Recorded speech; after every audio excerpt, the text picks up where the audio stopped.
Mari kita awali halaqah kita siang ini dengan membaca firman Allah Subhanahu wa taala di dalam surat Al-Fath ayat terakhir, surat 49 ayat 29.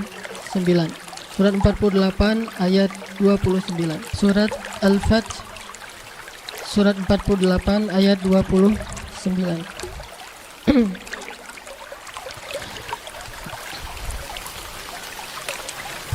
أعوذ بالله من الشيطان الرجيم.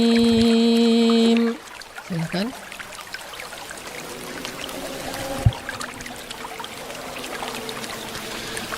بسم الله الرحمن الرحيم.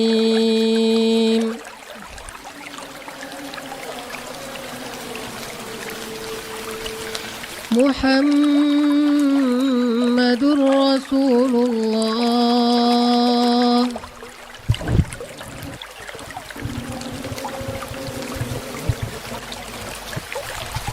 والذين معه أشداء على الكفار رحماء بينهم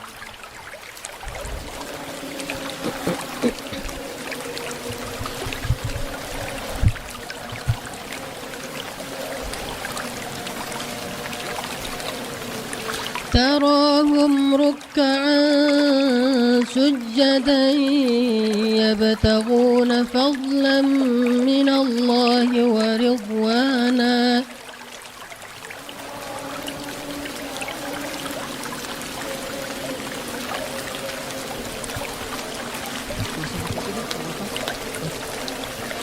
سيماهم في وجوههم من أثر السجود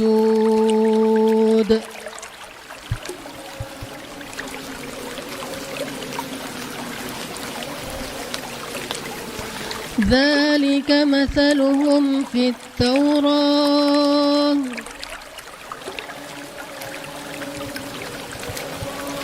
ومثلهم في الإنجيل كزرع أخرج شطأه فآزره فاستغلظ فاستوى على سوقه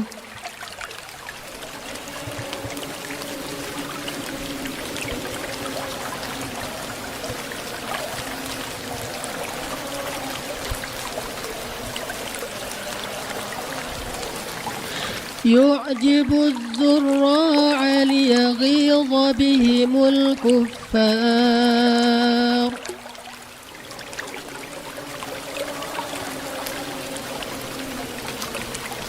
وعد الله الذين آمنوا وعملوا الصالحات منهم مغفرة وأجرا عظيما.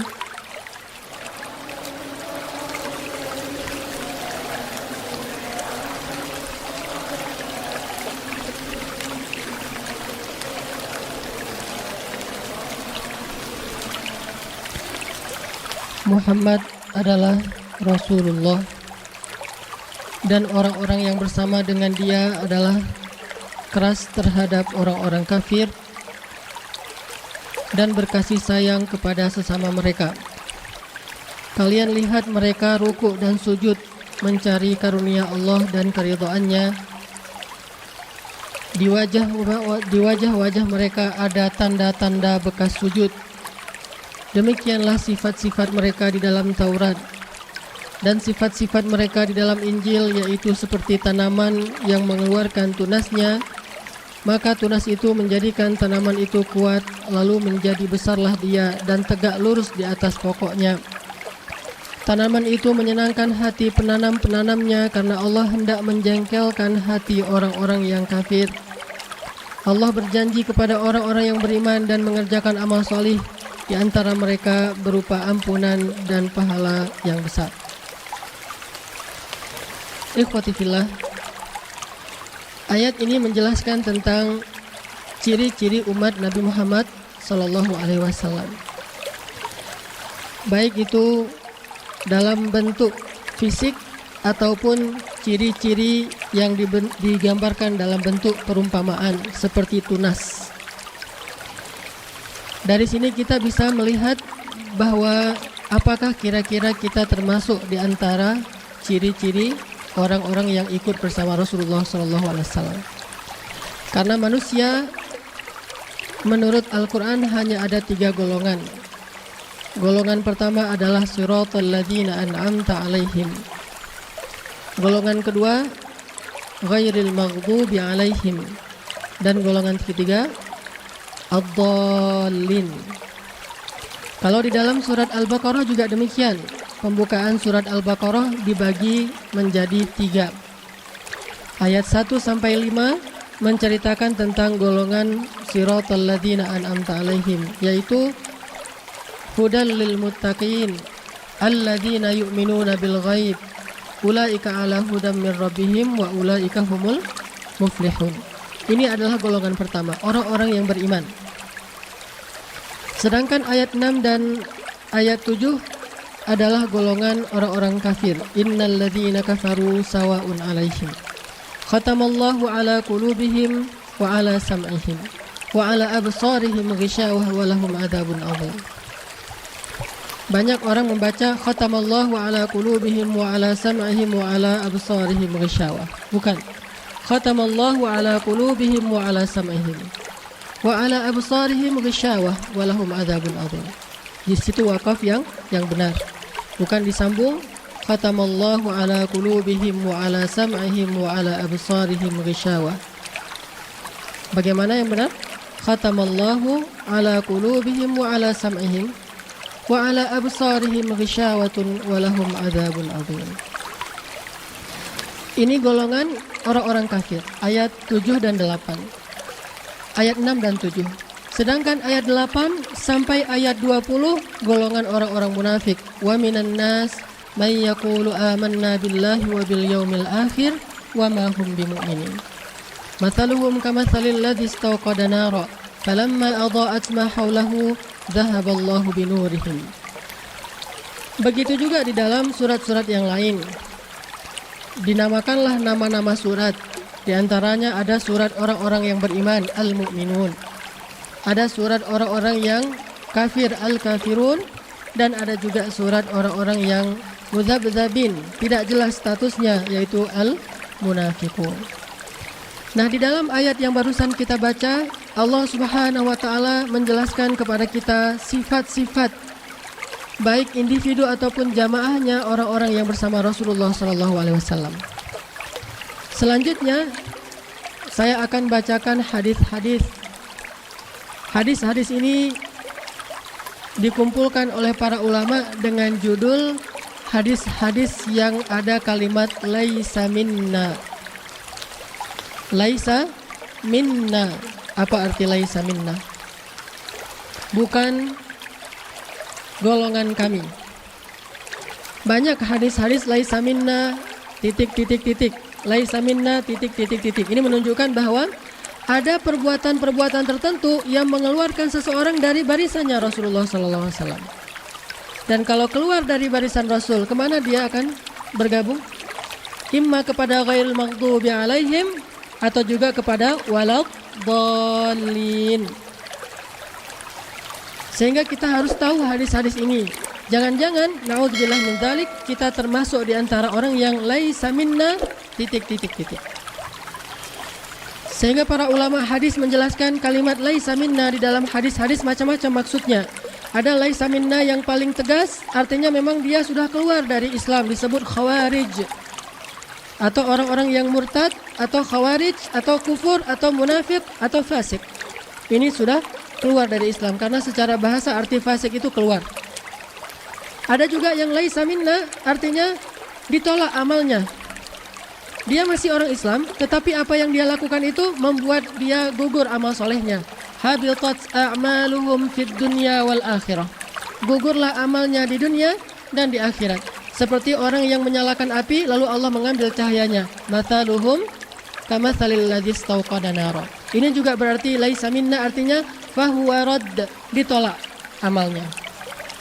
Ada yang laisa minna, artinya orang yang berbuat bid'ah. Itu arti laisa minna. Ada laisa minna juga berarti dia menentang kami. Arti laisa minna berarti dia memerangi kami, menentang kami, atau menghujat kami. Intinya sama, bahwa laisa minna mengeluarkan seseorang dari status sebagai umat Nabi Muhammad SAW. Di akhirat nanti, kalau dia masuk kepada kalimat laisa minna, bukan golongan kami, berarti dia kehilangan banyak kebaikan di akhirat. Satu, tidak dapat syafaat.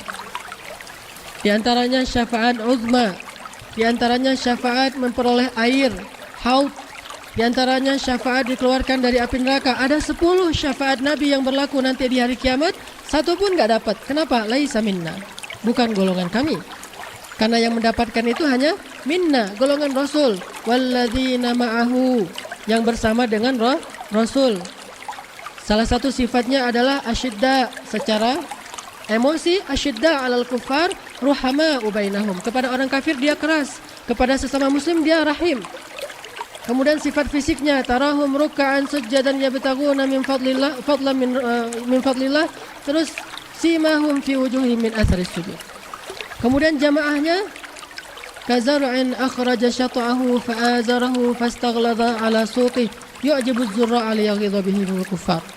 Ini menunjukkan bahwa umat Nabi Muhammad itu ada ciri-ciri dan ada juga perkara-perkara yang mengeluarkan seseorang dari menjadi umat Nabi Muhammad SAW.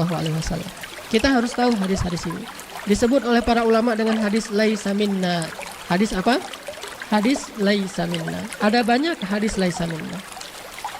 Mari kita baca beberapa hadis laisa minna yang menjadikan seseorang itu tidak lagi diakui sebagai umat Muhammad. Kalau bukan lagi umat Muhammad berarti imma kafir wa imma munafiq. Salah satu di antara ghairil maghdubi alaihim waladdallin wal iyadu billah. Hadis yang pertama, hadis ini diriwayatkan dari Abdullah ibnu Mas'ud. Dari Abdullah ibnu Mas'ud. Tahu siapa Abdullah ibnu Mas'ud? Apa cerita yang paling kita ingat tentang Abdullah ibnu Mas'ud? Menghafal surat Al-An'am 1 juz hanya dengan sekali dengar. Dengar sekali ayat itu dibacakan, 1 surat, 1 juz panjangnya. Langsung hafal. Ya Rasul, saya sudah hafal, boleh saya store hafalan? Ketika dia store hafalan, 1 huruf pun tidak ada yang salah. Abdullah ibnu Mas'ud. Apa kata Abdullah ibnu Mas'ud? Qala an-nabiyyu sallallahu alaihi wasallam. Rasulullah sallallahu alaihi wasallam bersabda, laisa minna man laqamal khadud wa syaqqal juyub wa da'a bid'awil jahiliyah. Bukan golongan kami. Kami di situ siapa? Nabi dan sahabat. Bukan golongan kami yang menampar-nampar wajahnya dan menyobek-nyobek kerah bajunya dan berbicara dengan ucapan-ucapan jahiliyah. Hadis ini rawahu Bukhari wa Muslim. Imam Al-Bukhari meriwayatkan hadis ini dalam kitab Janaiz dan Imam Muslim dalam kitab Iman. Bukan golongan kami yang menampar-nampar wajahnya atau kepalanya, kemudian menyobek-nyobek kerah bajunya dan juga berucap dengan ucapan-ucapan jahiliyah. Apa maksud dari hadis ini? Apa? Ada yang tahu maksud dari hadis ini apa kira-kira? Maksudnya adalah bukan umat Nabi Muhammad apabila dia sedang dalam keadaan sedih, kemudian dia berkeluh kesah dan meratapi kesedihan. Itu maksudnya. Kebiasaan orang Arab apabila ditimpa dengan satu musibah, misalnya kematian, maka perempuan-perempuan mereka akan dikumpulkan di satu rumah untuk bersedih rame-rame. Mereka akan menyobek-nyobek kerah baju mereka. Mereka akan menarik-narik, mencambak-cambak rambut mereka. Kemudian mereka juga akan meratap dengan mengatakan kalimat-kalimat syair tentang kesedihan. Aduhai celaka, sesungguhnya dia adalah tulang punggung keluarga. Aduhai betapa sedihnya saya. Aduhai betapa hilangnya perasaan saya. Aduhai telah pergi jantung hati saya, segala macam. Ini syair-syair jahiliyah, da'wil jahiliyah. Jadi ada 3 di situ. Memukul-mukul tubuhnya sendiri atau wajahnya, menyobek-nyobek baju, kemudian berucap dengan ucapan jahiliyah. Ini terjadi pada orang-orang jahiliyah sebelum Islam. Datang Islam, maka tidak boleh lagi orang meratapi kesedihan. Baik itu kesedihan karena kematian, ataupun kesedihan karena apapun, dia tidak boleh meratapinya. Dia tidak boleh izhar kepada manusia. Dia tidak boleh mudhaharah. Dia tunjukkan kepada manusia bahwa betapa sedihnya saya. Kita bisa lihat ini di tengah-tengah masyarakat kita. Salah satunya adalah apa yang dilakukan oleh orang-orang Syiah. Bagaimana ekspresi orang Syiah pada hari yang kata mereka adalah hari Karbala? Mereka akan menyakiti tubuh mereka sendiri dengan cara menggunakan alat-alat tajam, kemudian berdarah-darah, kemudian kepalanya disayat-sayat, bahkan kepala bayi-bayinya juga disayat. Ekspresi rasa sedih karena terbunuhnya Husain. Begitu juga hari peringatan wafatnya Fatimah, ekspresi karena disakitinya Fatimah yang kata mereka oleh Abu Bakar dan Umar. Sehingga mereka mengekspresinya dengan menangis rame-rame. Coba nonton, kalau di parabola itu ada namanya TV, Hadi TV. Hadi TV, ini TV Syiah versi Indonesia. Kalau versi Arab, Al-Manar. Kalau versi Indonesia, Hadi TV. Di Hadi TV ini, saya pernah nonton live acara peringatan wafatnya Fatimah. Semua mereka berkumpul, kemudian mereka menangis rame-rame.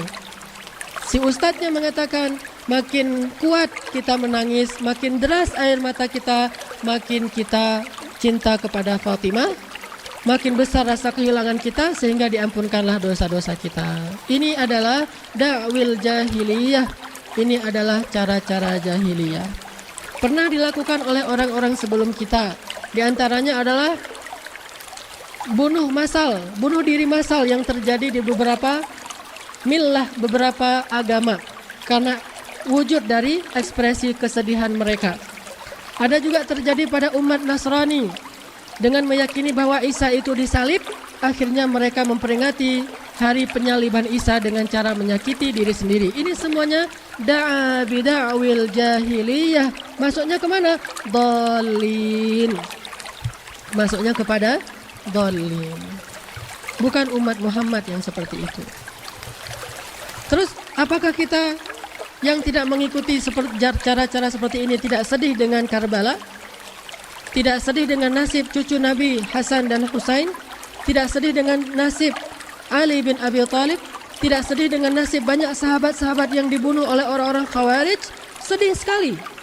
Tetapi ekspresi kesedihan kita tidak boleh dengan da'wil jahiliyah, latamal khadud wa syaqqal juyub. Memukul-mukul, menampar-nampar wajahnya dan menyobek-nyobek kerahnya, kemudian juga berucap dengan ucapan-ucapan jahiliyah. Ini tidak boleh. Ini termasuk sifat-sifat jahiliyah. Tapi insya Allah kita di sini tidak termasuk yang ini. Bagaimana dengan contoh yang lain? Bagaimana contoh yang lain? Banyaknya pemuda ketika putus cinta, ketika ada masalah dengan pacarnya, ketika ada masalah di keluarganya, dia ekspresikan kesedihannya lewat syair-syair yang kemudian dinyanyikan. Apa bedanya dengan da'a bida'wil jahiliyah? Karena da'a bida'wil jahiliyah itu artinya membuat syair-syair kesedihan, syair-syair duka cita untuk dibacakan ketika ada masalah. Kalau kita belajar ilmu sastra Arab, kita akan banyak membaca namanya syair-syair jahiliyah. Di dalam syair-syair jahiliyah itu ada banyak macam.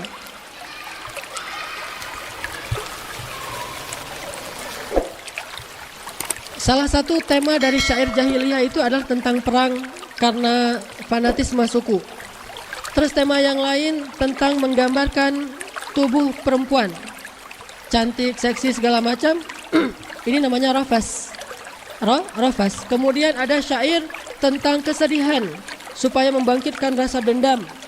Biasanya kesedihan karena kematian. Terus ada juga syair tentang memuji-muji berhala dan dewa-dewa. Ini semuanya masuk kepada syair jahiliyah. Sekarang adakah di tengah-tengah kita? Semuanya ada. Syair memuji dewa-dewa, dia mengatakan dewa pun cemburu atau apa segala macam dalam bentuk syairnya. Atau malaikat dia buat dengan bahasa-bahasa dia menggambarkan malaikat. Ini jahiliyah.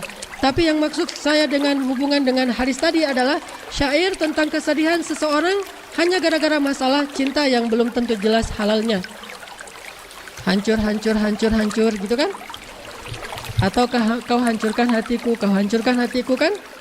Sebelum dia berubah nama dulu dia nyanyinya kau hancurkan hatiku. Terus yang satu lagi hancur, sepanjang lagu cuma ada satu kata, hancur, hancur, hancur, hancur. Ini semuanya da'a bida'wil jahiliyah. Lalu kita ketika punya masalah ingin menikmati kesedihan kita dengan mendengar musik-musik yang sedih seperti itu. Ini namanya orang-orang yang laisa minna, bukan golongan umat Nabi Muhammad, yang menikmati kesedihan dengan syair-syair jahiliyah. Menikmati kesedihan dengan ekspresi-ekspresi menunjukkan kepada semua orang saya lagi sedih.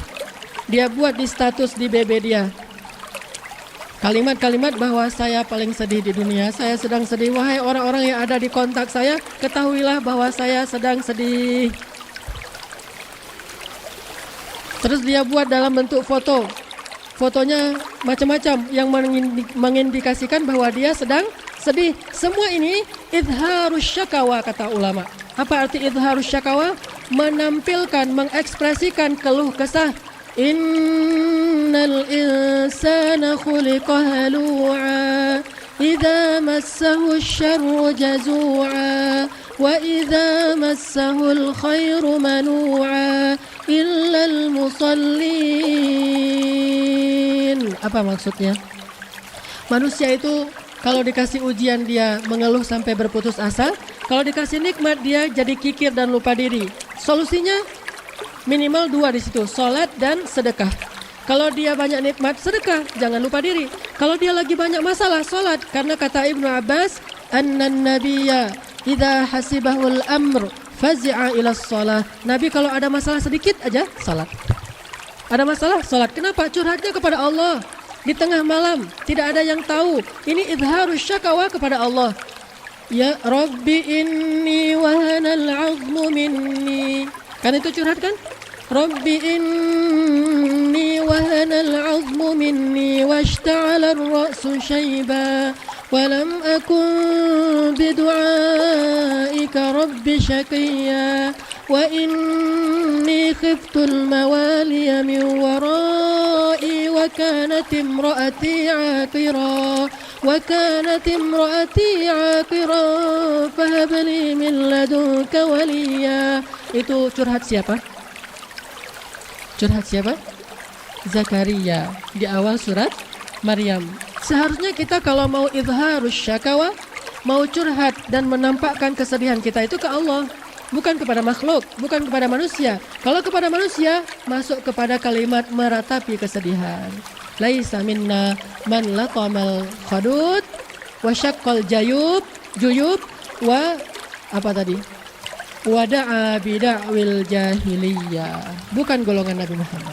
Sekarang banyak kan di BB, di WhatsApp dan segala macam menunjukkan statusnya bahwa status saya lagi sedih, status saya lagi senang, status saya lagi pelangi, status saya lagi apa?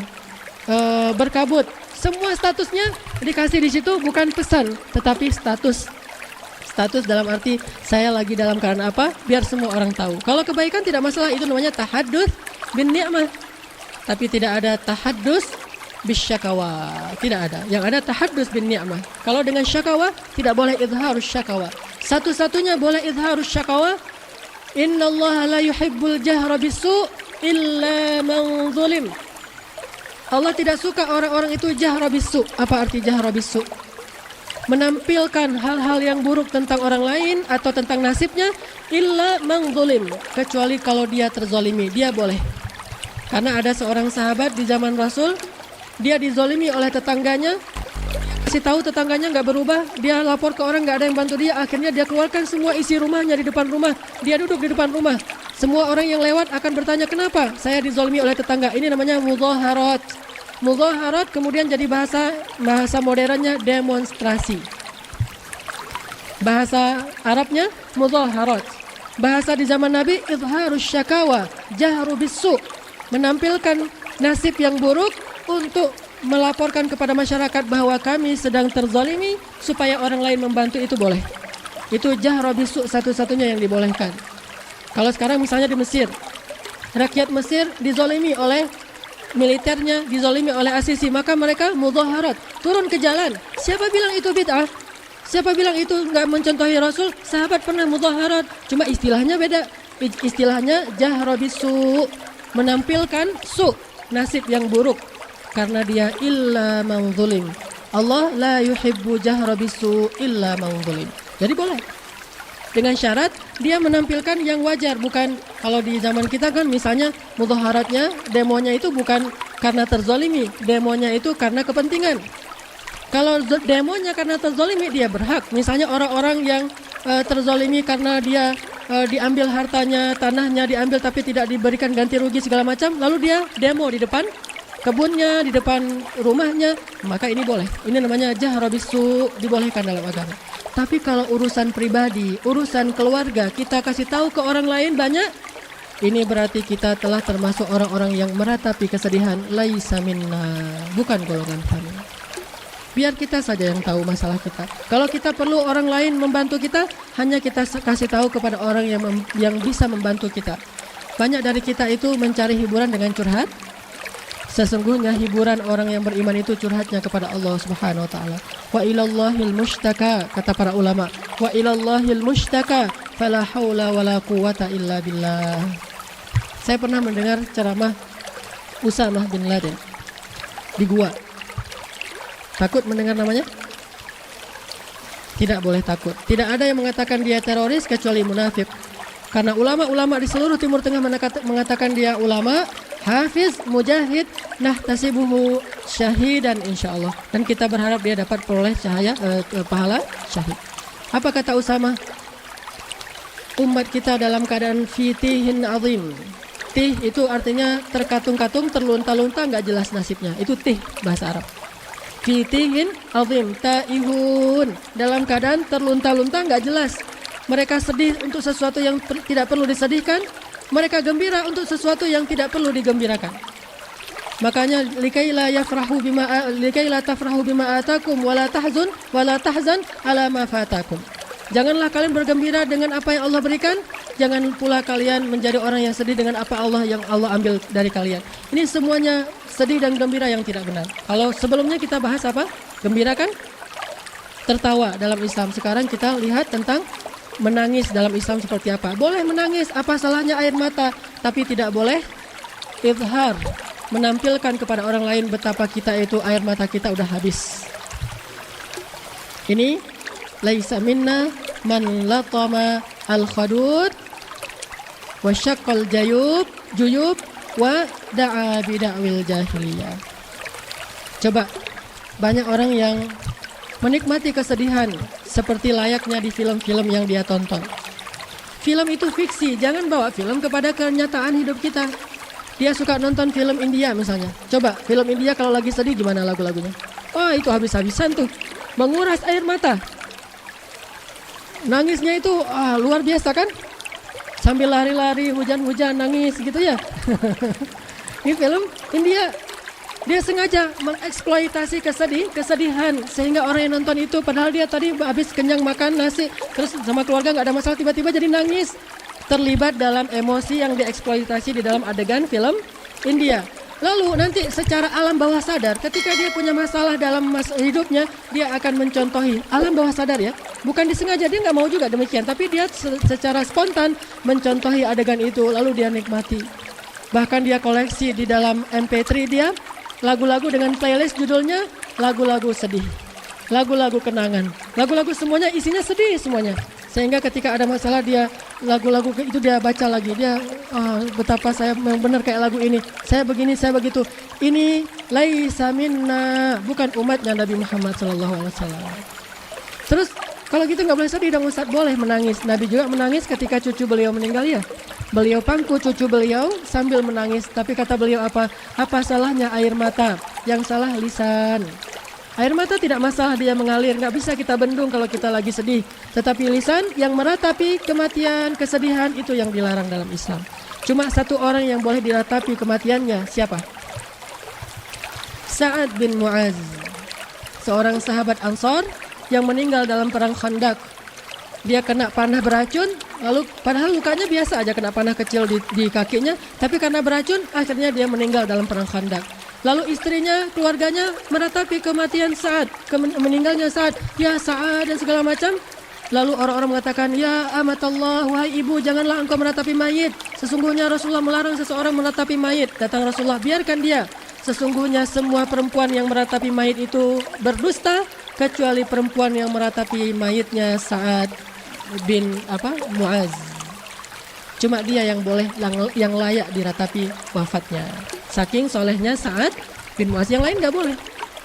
Bahkan seorang perempuan tidak boleh berkabung lebih dari 3 hari, kecuali kematian suaminya saja. Ayahnya nggak boleh, saudaranya tidak boleh, anaknya tidak boleh. Masih bayi anaknya meninggal di dalam kandungan atau pas lahir, tidak boleh lebih dari 3 hari, maksimal 3 hari. Lebih dari 3 hari itu disebut dengan meratapi kematian atau kesedihan. Kenapa perempuan dilarang datang ke kuburan? Bukan dilarang dalam arti haram, ada ilahnya. Takutnya nanti dia nggak kuat, malah dia pingsan di kuburan. Makanya ada cerita, ini bukan dongeng, bukan cenah. Ini pernah terjadi. Ada seorang bapak, saudagar kaya, punya banyak harta. Ketika dia hidup, dia bagi-bagi hartanya. Rumah untuk anak pertama, rumah untuk anak kedua. Nah, lahirlah anak yang terakhir, masih kecil, perempuan. Ketika anak ini sudah remaja, bapaknya meninggal sebelum sempat dibagikan harta kepada anak yang terakhir ini. Lalu bapaknya dibawa ke kuburan untuk dikuburkan. Saat dibawa ke kuburan, anak perempuan ini ikut ke kuburan. Apa yang terjadi ketika bapaknya mau dikuburkan? Anaknya meraung-raung. Bapak, dipikir orang sedih, bukan? Bapak meninggal sebelum ngasih saya harta, yang lain semuanya sudah dikasih, saya tidak. Ini idharus syakawa. Yang lain kakak sudah dikasih, si AA udah dikasih, semuanya dikasih. Saya kok nggak dikasih, bapak pergi duluan, nggak adil, segala macam. Orang terheran-heran melihat kejadian ini. Dikirain menangis karena kehilangan, ternyata meratapi harta, bukan meratapi mayit. Makanya perempuan dimakruhkan datang ke kuburan pada saat hari kematian kalau dia tidak kuat menahan emosinya. Tapi kalau hari lain setelah kematian itu boleh, sebagaimana Aisyah sering mengunjungi kuburan Rasulullah dan kuburan Abi Bakar As-Siddiq. Intinya bahwa jangan kita mengekspresikan kesedihan kita lalu kita umumkan kepada semua orang bahwa saya sedang sedih. Jangan juga kita menikmati kesedihan kita dengan syair-syair yang sedih agar kita merasa bahwa kita ini paling sedih di dunia. Itu namanya jazua. Innal insan, itu sifat manusiawi banget. Jadi kalau dia bilang manusiawi kan Ustadz kayak gitu, ya emang manusiawi. Kata Allah juga insan. Innal insan. Tapi tahu nasib manusia?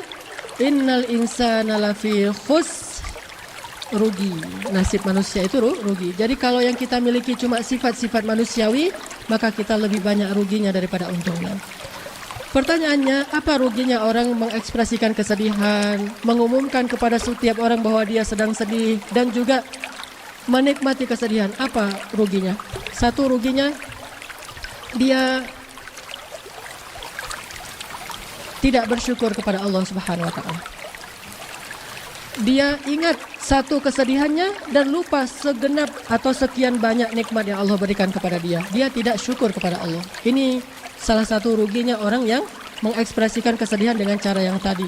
Menampar pipi, menyakiti fisiknya, menyobek kerah baju, dan juga berucap dengan ucapan jahiliyah, syair-syair tadi. Dia tidak bersyukur kepada Allah. Harusnya orang yang ketika ditimpa kesedihan justru dia katakan inna lillah wa inna ilaihi raji'un wa ilallahil mustaka fala haula wala quwata illa billah hasbiyallah wa ni'mal wakil, dan segala macam. Masih ingat cerita Ummu Sulaim? Seorang ibu yang anak bayinya meninggal, sahabat Nabi, sahabiat. Dia punya anak bayi semata wayang, satu-satunya. Lagi lucu-lucunya nih anak bayi tiba-tiba sakit keras. Pada zaman itu orang kalau sakit panas banyak yang meninggal. Mungkin karena virus, karena banyak virus di Madinah. Mungkin juga karena panas biasa tapi tidak ada paracetamol, tidak ada obat-obat yang seperti sekarang. Jadi banyak yang meninggal. Memang pada masa itu perobatan nggak secanggih sekarang. Mereka lifestyle, bukan obat.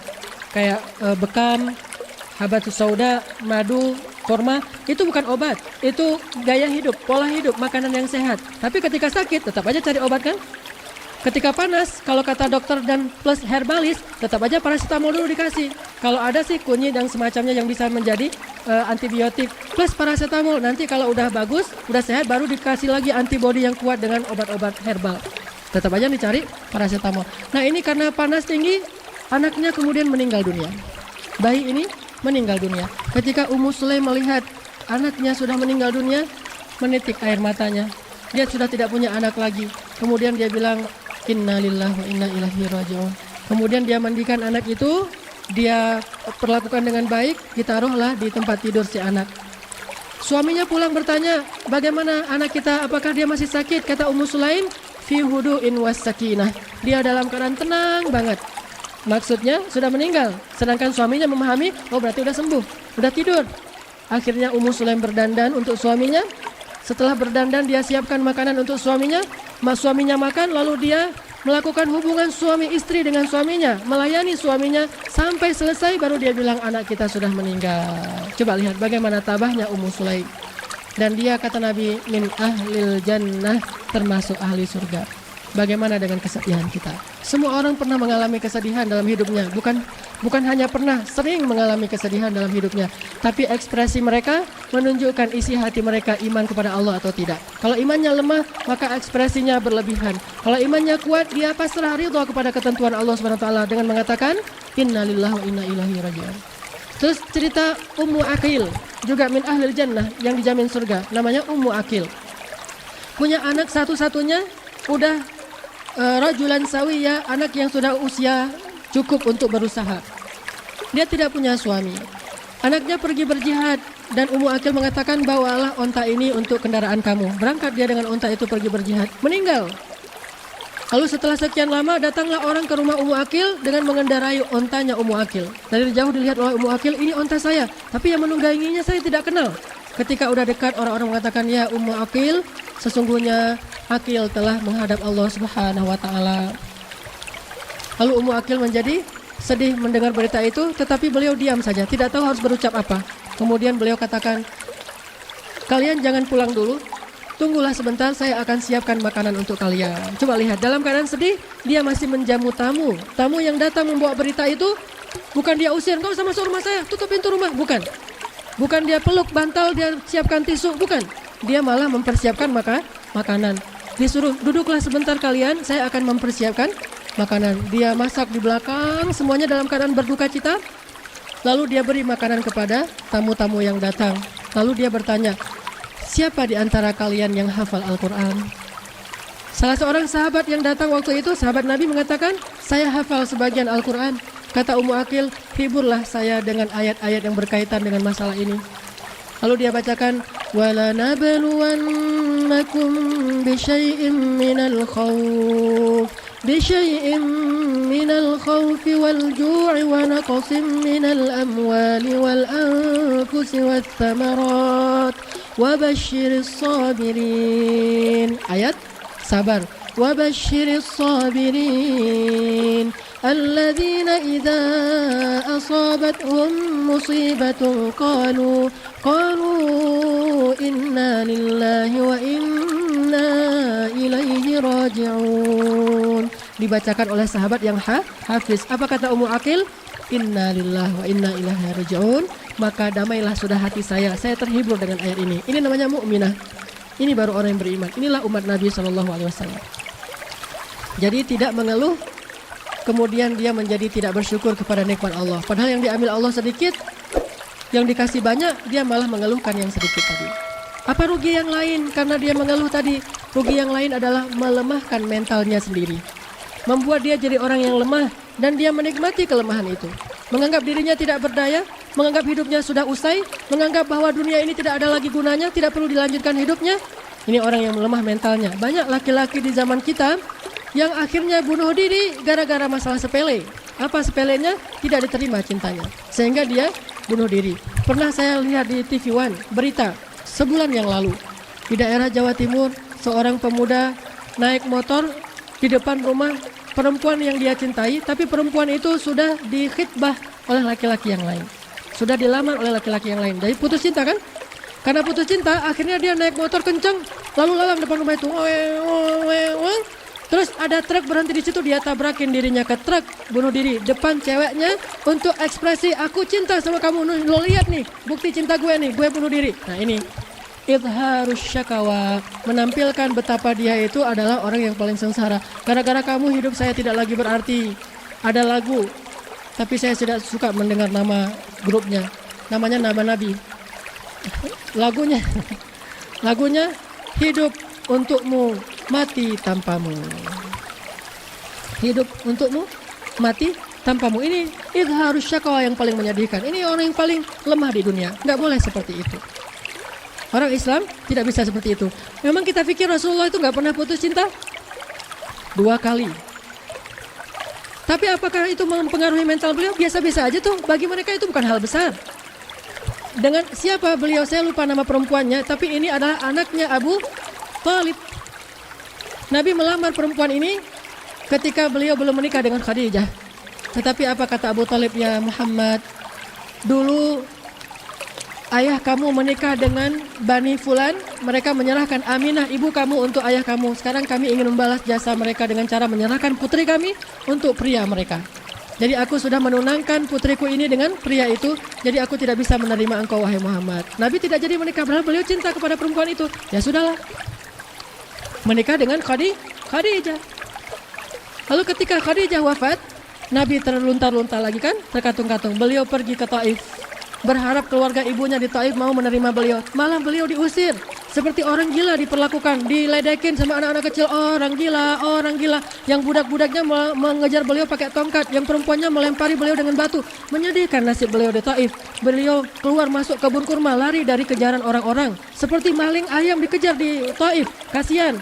Dalam keadaan pelipis beliau terluka kena lemparan batu, keringat, sedih. Beliau curhat kepada Allah di daerah Nakhlah. Bacaan Al-Quran beliau itu menggetarkan gunung, sehingga malaikat gunung akhirnya marah gara-gara mendengar curhat Nabi Muhammad kepada Allah. Ya Rabbi, aku adukan kelemahanku. Engkau melihat bagaimana hari ini aku diperlakukan. Aku diusir, aku dilempari, aku diledekin segala macam. Tapi tidak masalah ya Allah, asalkan engkau ridho kepadaku. Lihat, ini orang mukmin. Tidak masalah ya Allah, asalkan engkau ridho kepadaku. Tidak masalah semua itu. Lalu Nabi kemana? Nggak bisa pulang ke Mekah karena mau dibunuh. Di Taif nggak diterima. Kemana beliau pergi? Beliau pergi ke Gua Hira untuk kali yang kedua sejak beliau dapat wahyu dulu. Karena sejak dapat wahyu nggak pernah lagi ke Gua Hira, kecuali ketika keluar dari Taif diusir, beliau ke Gua Hira. Menginap di situ 1 malam. Lapar, haus, lemah, capek, lelah, terusir di Gua Hira. Beliau sedih mengadu kepada Allah, ya Rabbi, ya Rabbi, ya Rabbi. Ini syakawanya mukmin. Lalu datanglah seorang laki-laki Quraisy kafir, tapi dia baik kepada Rasul, menjemput Rasulullah ke Gua Hira dan membawa pulang ke Makkah. Di Makkah, di mana beliau nginap? Di rumah perempuan yang tadi beliau lamar, tetapi tidak diterima oleh Abu Thalib, sepupu beliau. Perempuan ini kemudian menempatkan Rasul bukan di rumahnya, di luar rumahnya. Akan ada banyak ruang tuh, beliau di rumah itu, tapi milik perempuan tadi. Dan perempuan itu kemudian sudah ditinggalkan suaminya, entah meninggal entah cerai, jadi janda. Nabi melamar perempuan ini karena dia sudah janda untuk menjadi pendamping beliau, karena beliau butuh seorang perempuan mendampingi beliau karena beliau sendiri. Kata perempuan ini, ya Rasulullah, saya punya banyak anak. Kalau saya menikah dengan engkau, saya khawatir kalau saya lebih berat kepada anak, saya menzalimi suami. Kalau saya lebih berat kepada suami, saya menzalimi anak. Daripada saya menjadi orang zalim apapun yang saya lakukan, maka saya tidak bisa menerima lamaran engkau ya Rasulullah. Maafkan saya ya Rasulullah. 2 kali ditolak.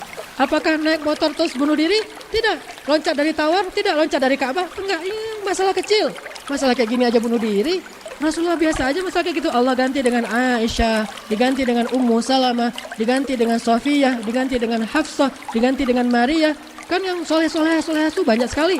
Allah ganti. Tidak kacau dengan satu nama. Aku tidak bisa hidup tanpamu, lebih baik aku mati saja. Apa ini semua? Ini lemah mentalnya, sehingga dia tidak lagi bisa menghafal Al-Quran gara-gara masalah ini. Dia tidak lagi sukses dalam belajar gara-gara masalah ini. Dia tidak survive gara-gara masalah ini. Dia tidak menjadi laki-laki yang tegar gara-gara masalah ini. Semua ini melemahkan mental. Akhirnya Nabi sholat di Ka'bah. Karena sholatnya capek, beliau akhirnya tertidur di Ka'bah. Datanglah utusan Allah, Ar-Ruh, Jibril, membangunkan beliau, lalu dilakukanlah perjalanan Isra dan Mi'raj. Begitu kan alurnya? Ini menunjukkan bahwa Nabi juga banyak sedihnya, sering sedih. Bahkan kata Allah, qad na'lamu innahu la yahzunuka alladhi yaqulun fa innahum la yukadzibunak walakinna adh-dhalimina biayatillahi yajhadun. Kami tahu engkau sedih wahai Muhammad. Sesungguhnya telah datang nabi-nabi sebelum kamu juga sama seperti kamu, bahkan lebih. Ada di antara mereka yang dibelah dua. Siapa nabi yang dibelah dua? Zakaria, digergaji dengan gergaji manual. Digergaji beneran, dibelah dari ujung kepalanya pelan-pelan sampai memuncrat darahnya sampai beliau meninggal. Tidak ada sepatah kata pun beliau keluarkan tidak. Pun tidak, saking kuatnya Nabi Zakaria. Anaknya Nabi Zakaria lagi sholat bersama bapaknya. Anaknya duluan yang dibunuh, lagi sholat, dipegang sama orang-orang Quraisy, orang-orang kafir, kemudian dipenggal kepalanya diberikan hadiah untuk seorang perempuan. Tahu kenapa perempuan ini meminta hadiah kepala Yahya? Dia jatuh cinta kepada Yahya, tetapi cintanya ditolak oleh Yahya. Coba lihat bodohnya dan lemahnya perempuan ini. Seorang putri raja jatuh cinta kepada Yahya. Yahya itu ganteng, kan terkenal di Al-Quran.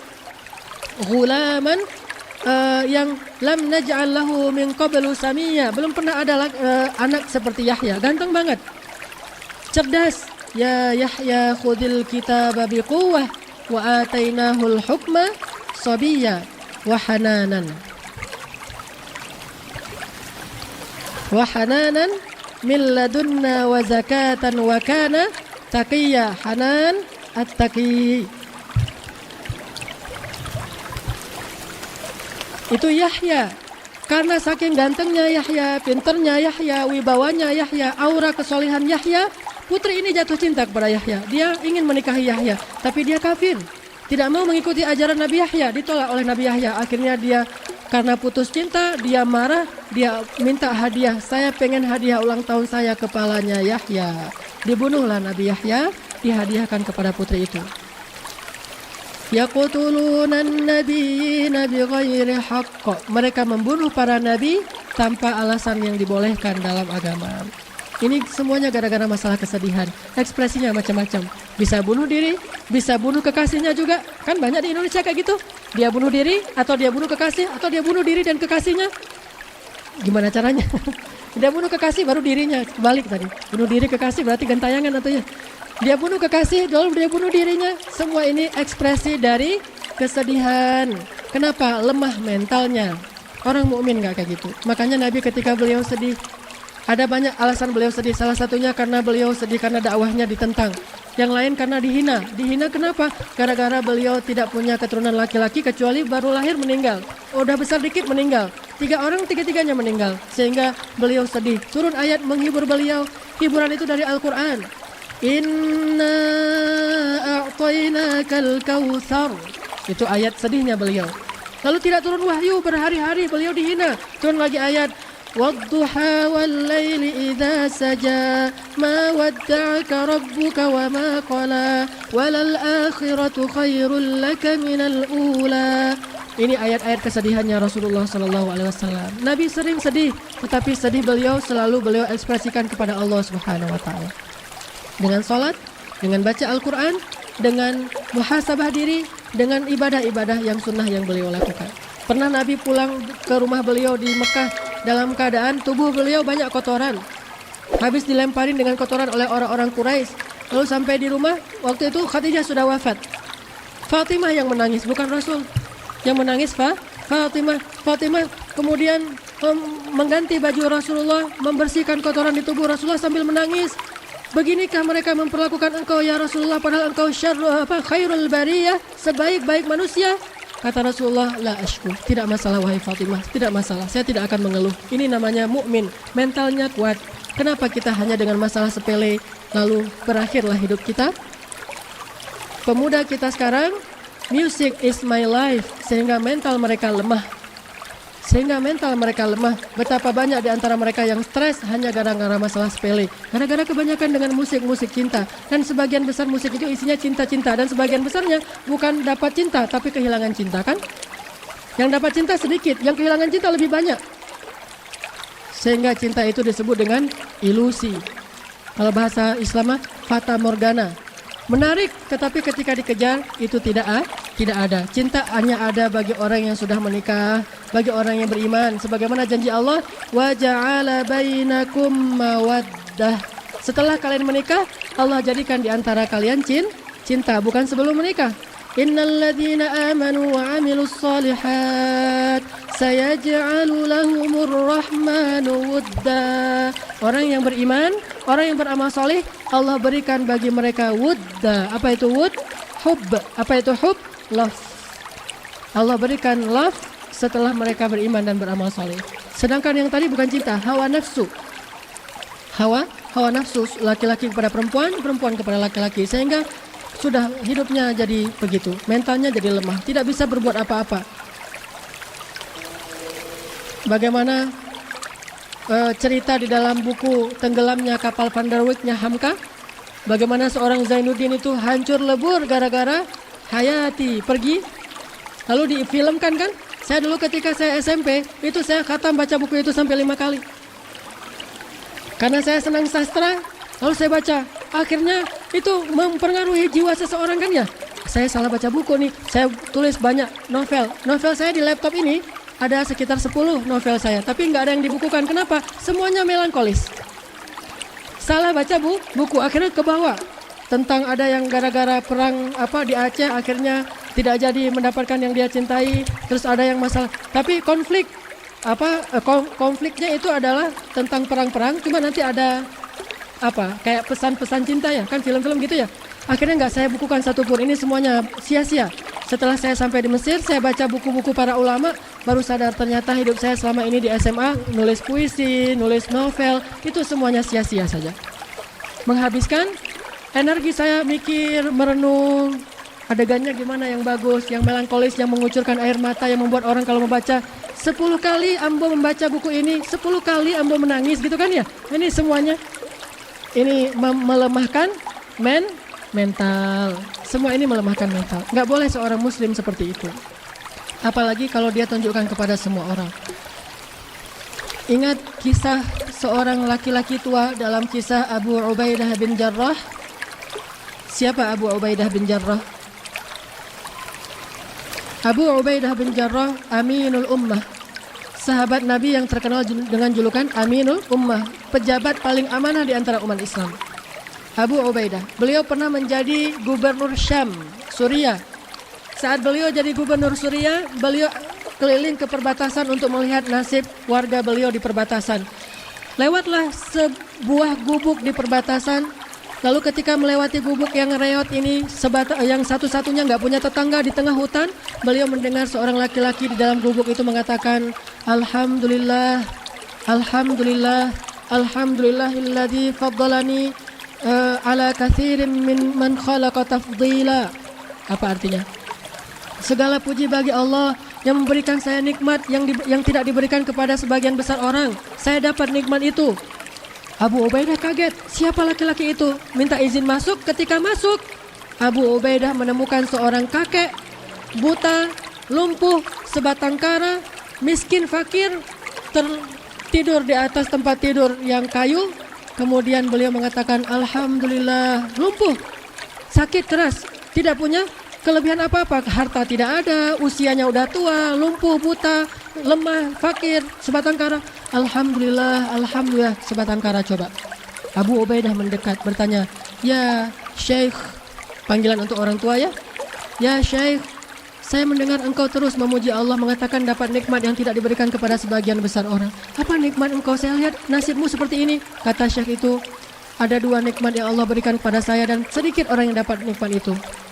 Abu Ubaidah penasaran. Ini sahabat belajar kepada tabi'in, bukan tabi'in belajar ke sahabat, kebalik. Bukan sahabat biasa, sahabat 10 orang yang dijamin surga tanpa hisab kan ya. Abu Ubaidah bin Jarrah belajar kepada tabi'in. Apa kata Syekh ini? 2 nikmat itu adalah qalban syakira wa lisanan dzakira. Hati yang selalu bersyukur, lisan yang selalu berzikir. Itulah nikmat saya. Bukan harta, bukan jabatan, bukan fisik, bukan sehat, tetapi hati yang selalu bersyukur, lisan yang selalu berzikir. Itulah nikmat saya. Lalu kata Abu Ubaidah, apakah kamu sendiri di sini? Kata orang ini, tidak, saya punya anak Tetapi sudah 2 hari saya tidak mendengar dia, melihat dia datang, dia tidak datang untuk merawat saya. Biasanya dia yang merawat saya. Sudah 2 hari dia tidak pulang. Bolehkah saya minta tolong mencarikan dia? Akhirnya Abu Ubaidah dan prajuritnya mencari anak kakek ini. Di sekeliling rumah keluar, ternyata ditemukan anak itu sudah meninggal di salah satu tempat karena dimakan oleh hewan buas. Pulang Abu Ubaidah kepada kakek ini, "Kek, anak kakek sudah meninggal, maafkan saya. Dia dimakan hewan buas." Apa kata kakek ini? Alhamdulillahirabbil alamin. Inna lillahi wa inna ilaihi raji'un. Meninggallah kakek itu.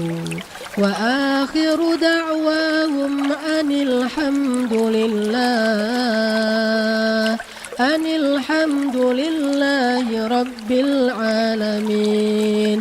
Ucapan terakhir mereka kata Allah, Alhamdulillahi rabbil alamin. Ucapan terakhirnya. Padahal dia baru mendengar berita anaknya meninggal. Makanya kata Nabi, siapa yang, ini hadisnya panjang, saya simpulkan saja. Siapa yang ketika mendapatkan musibah anaknya meninggal, dia bilang Alhamdulillah, Allah bangunkan untuknya sebuah istana di dalam surga dengan nama Baitul Hamdi, istana syukur, istana Alhamdulillah. Makanya ikhwati fillah, jangan banyak mengeluh.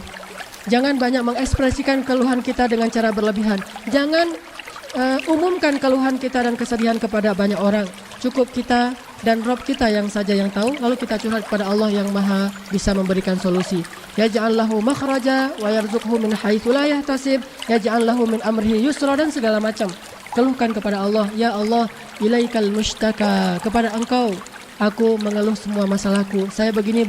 Seperti Nabi Ayub, Rabbi massaniyad durru wa anta arhamur rahimin. Bukan, hei saya lagi nggak enak badan, hei saya lagi panas, hei saya lagi bisul, hei saya lagi sakit gigi. Semua kasih tahu ke orang. Ke Allah kasih tahu, ya Allah, Rabbi massaniyad durru wa anta arhamur rahimin. Inilah mukmin. Ini hadis satu di antara puluhan hadis yang ada kalimat laisa minna, bukan umat Nabi Muhammad. Apabila begini. Yang pertama adalah apabila dia suka berlebihan dalam kesedihan dan meratapi nasibnya yang kadang-kadang dalam keadaan sedih. Mudah-mudahan Allah bisa menguatkan hati kita dalam menghadapi ujian dan menjadikan kita tetap menjaga rahasia pribadi kita hanya kepada Allah Subhanahu wa Ta'ala saja. Sebelum ditutup, mungkin ada pertanyaan satu saja? Ya, silakan. Kita masih ada waktu berapa? Satu pertanyaan. Masih ada waktu 10 menit ya? Silakan. Tidak ada dari Ikhwan, tidak ada akhwat? Tidak ada. Baik, kita cukupkan di sini. Mudah-mudahan Allah Subhanahu wa Ta'ala menggolongkan kita termasuk orang yang bisa mendapatkan ilmu untuk mengamalkannya. Bukan sekadar ilmu untuk tahu, tapi ilmu untuk amal. Ilmu bukan untuk tahu, tapi ilmu untuk amal. Jadi amalkan saja satu hadis dulu aja, amalkan itu dalam kehidupan kita.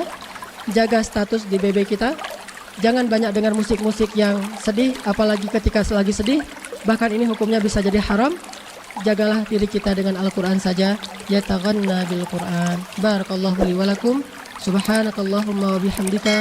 Ashhadu an la ilaha illa anta. Astaghfiruka wa atubu ilaik. Assalamualaikum warahmatullahi wabarakatuh.